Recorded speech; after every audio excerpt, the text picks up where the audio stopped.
In color, the continuing story of Peyton Place.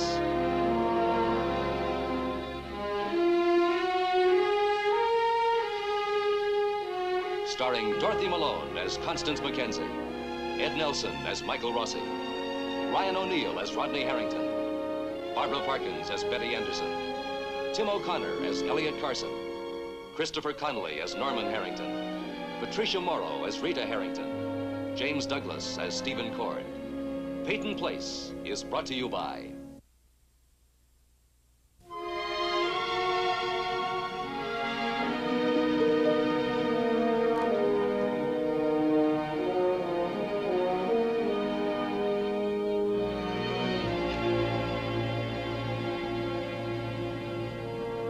Elliot Carson has taken advantage of the long court recess to satisfy his curiosity about Jack Chandler. He has questioned Chandler's niece, Rachel Wells, and found her deliberately vague and evasive. But her attitude has only strengthened Elliot's determination to learn all he can about the man who seeks permanent custody of this frightened girl. Well, everybody's here. Why don't you make your report? Rachel, I'm very sorry I couldn't help you, Mrs. Carson. And you. I thought you were going to take her to the hospital. I did, but I was sent back. She had an appointment with a social worker. Rachel. Rachel, a little misunderstanding. About what? Rachel, I don't know what's gone on between you and my husband. You don't? No. I'm glad. And I'm sorry. About what? For acting like a child. Listen, what happened? I asked her about Chandler. Why? Because he bothers me, and he bothers her, too. But you already knew that, Elliot. But we don't know why. What'd you find out? Nothing. She just gave me a few innocuous facts, that's all. And I guess I just pushed it too far, and she backed off. Aren't you afraid you'll scare her away with all these questions? Well, that might not be up to us. Look, it's filling up in there. Excuse me. All right, I'll join you in a minute.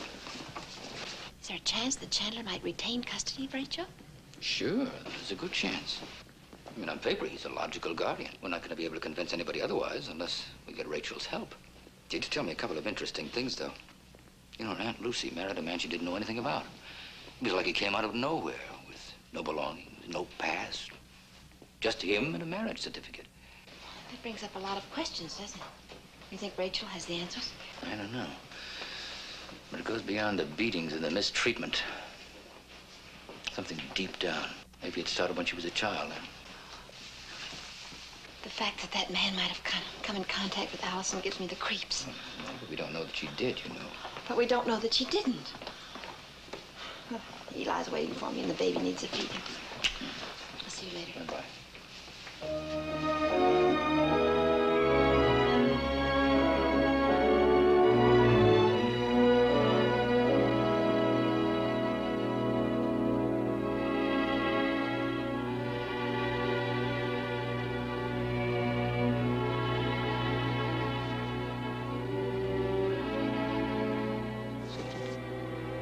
Excuse me. Listen, just what are you doing in here? Miss Franks was busy. She said she'd see me later. Oh, so you just thought you'd come in and see a show or something? Oh. Excuse me, sir.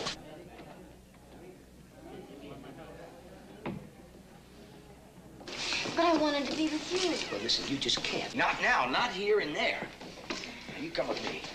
But it's important to me. Yes, it's important to me. That's why I don't want you to make a cheap sideshow out. Oh, so you found her? Yes. That's not why I was I thought one of your men was supposed to stay with her. I wouldn't have bothered We you. lost her. Well, see if you can stay with her this time. Come over. Now, sit down.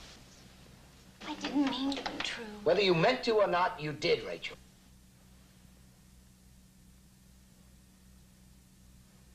Rachel, listen to me. This is something I have to keep private. Something very private and personal.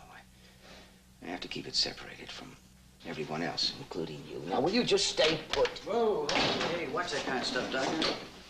You're becoming a real fire hazard, aren't you? And I certainly want to see you get burned.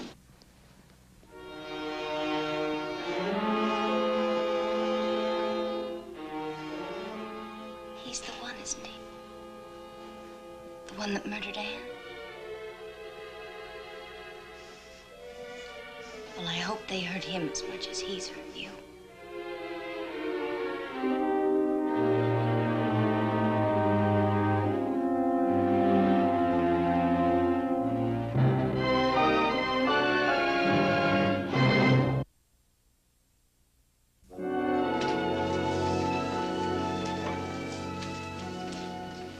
Cord, you may proceed with your interrogation.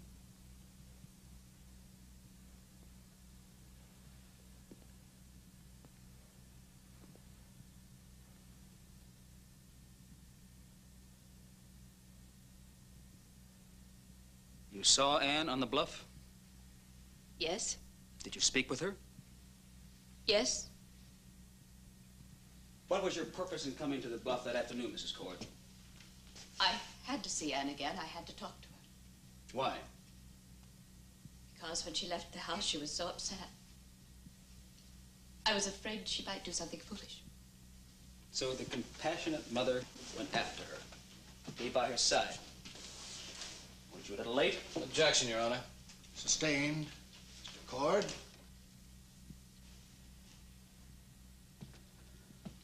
Where did you find Anne when you went to the bluff?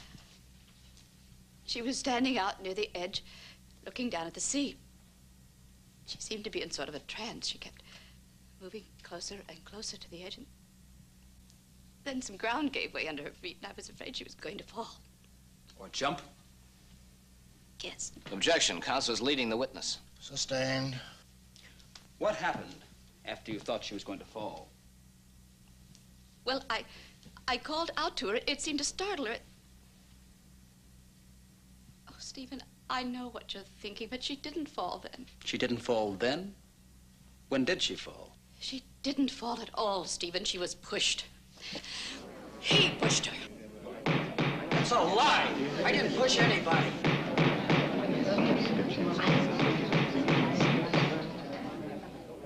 Sit down, Mr. Weber. Lee Weber pushed Anne off the bluff. I saw him do it. Mr. Cord? Mr. Cord, do you care to continue? In view of this provocative testimony, Your Honor, I'd like to ask permission for a greater latitude in the phrasing of my question. Your Honor, I'd like to point out that the court has bent over backwards to be lenient already. I appreciate the understanding the court has shown so far, but I feel this witness has conveniently invented this last bit of testimony as an effort to conceal the truth about her daughter's death. Mr. Cord, I'm going to grant your plea. But I have not forgotten it was necessary to find you in contempt once during these proceedings. Yes, sir.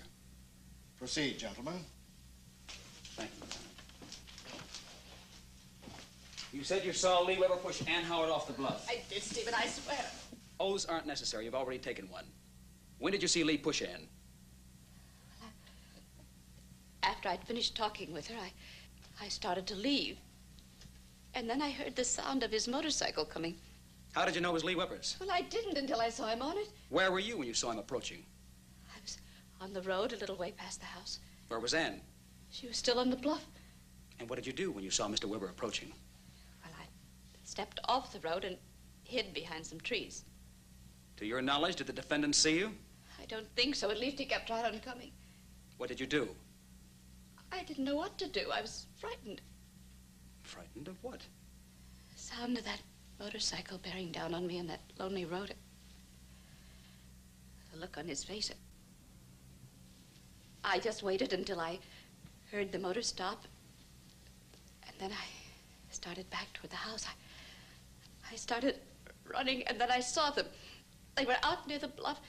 He was moving toward her, making wild, threatening gestures, and she was moving away from him, pleading with him. But he kept coming, and he forced her nearer and nearer the edge, and then he pushed her. There was a scream. She was gone. It's all very interesting, Mrs. Cord. You say Lee Weber stalked Ann Howard, that he was making wild and threatening gestures? And she was backing up and pleading? What were you doing all this time, Mrs. Cord? Oh, Stephen, I was paralyzed. I wanted to move, and I couldn't. I just stood and watched. You just watched? Well, that's very odd. You testified that you came back to see Ann a second time because you were afraid for her safety. And now you tell me you just watched as your own daughter was pushed off the cliff? It's true. Well, that's very interesting and very reminiscent. The defendant's brother, Christopher Weber, testified that he was in the vicinity of the bluff also. And he said that he just stood by and listened. Very interesting, especially since his testimony was run on the front page of the Clarion. Now, it doesn't take much to change the verb from I heard to I saw, does it? Did you read Christopher Weber's testimony on the front page of the Clarion? Yes. Thank you. Now, there's some other things I'd like to know. Like what the concerned mother did after her daughter fell over 100 feet to her death. Did you run to the base of the cliff and see if there was still some life left in her? Did you take your daughter in your arms and weep over her? Did you inform anyone what you had witnessed? Did you make any immediate effort to see that this man that you now accuse of murder was brought to justice for what you say you saw him do? No. Why didn't you come forward then? Why now? I don't know. I don't know. You're lying, aren't you? No. Your whole life has been a lie. No, no. That will be all. I cannot allow this to continue. The attorney for the defense has just demeaned not only the witness, but the very existence of the PEYTON family. Your Honor. Mr. Peyton, you will take your seat. There is no law, no due process of law that permits character assassination in the guise of interrogation.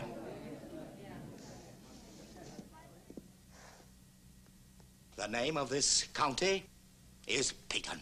The name of this town is PEYTON. The name of the mill that supports this town is PEYTON. This is a PEYTON world. Mr. Peyton. I have been patient, remarkably patient, but I could not hold my tongue. Bailiff, will you escort Mr. Peyton out of the courtroom, please?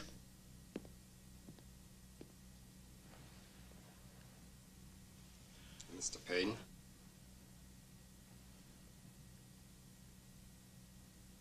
I realize that I'm out of order, Your Honor, but Mrs. Cord and I have been together many, many years. She is an old and trusted employee. She is an old and trusted friend.